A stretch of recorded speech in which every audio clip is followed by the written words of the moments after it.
So I stayed up a good chunk of the night when I should have been sleeping to just binge watch all of The Man Who Defies the World of BL. And I loved it. And I want to talk about it. I'm going to obviously give you a pretty much spoiler-free overview of the show, and then you can decide whether or not you're going to watch it and tell me what you think. So, yeah, no worries about spoilers here. The manga of The Man Who Defies the World of BL finds out he's living in the manga world, more specifically BL, and he considers himself the mob character. The whole series is him trying to avoid any situation that would put him into the role of a protagonist of a BL manga. He doesn't want to be like that. He doesn't want to get swept away in the craziness. He just wants to live a quiet, peaceful background character life, and it gets increasingly difficult as time goes on. We also get to view this world of BL through the eyes of Mob, and see him experience and observe different types of tropes basically appear before him in the form of these many different pairings, some more comical than the others, and some actually kind of endearing almost. Now, as much as I love this manga, which I think is still ongoing, or at the very least it's still being translated, I had no idea there was a live action coming out, or that it was already out, little less finished. So that surprised me. So when I found out, of course, I had to binge it because I was kind of curious to see how they would translate it into live action. And I gotta say, well, I think they did a good job. I really think that this series could have benefited from an animated version with how over the top some of the expressions and the effects can be. I think it would translate better animated, but they still did a good job. I also wish it was longer instead of like a mini series, but all in all, I guess I can't really complain. The actor who they picked to play Mob, I feel like did a really good job. He has a very comical, almost cartoonish way of expressing himself that's way over the top. And I really had no huge complaints about him at all. I got pretty excited with who they cast to play Mob's little brother, because I recognized him from Cherry Magic, another live-action BL story, which I suggest you watch. It's up on Crunchyroll. I think that he did a really good job. I think he was probably the best in his role. The way he portrayed himself is like kind of annoyed by his brother, but at the same time, how he lets himself kind of get swept along by the BL world around him. But at the same time, you know, it's organic and it's believable, even though you only see so much. So, I mean, I can't complain. He was probably like perfection, honestly. They couldn't have cast a better person, probably, for Mob's little brother.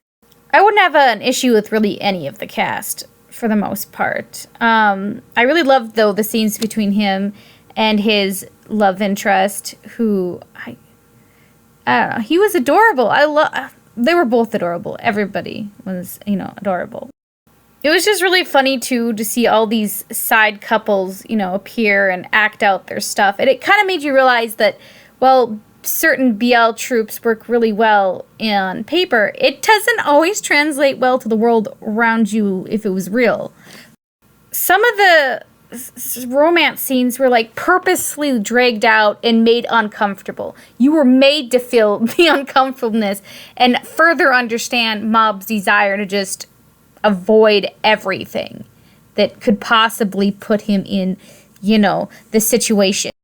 And some of the things that he would do to get himself out of these situations is hilarious. He basically would have sacrifices where he'd push different people around him into the story and make them the protagonist instead of him.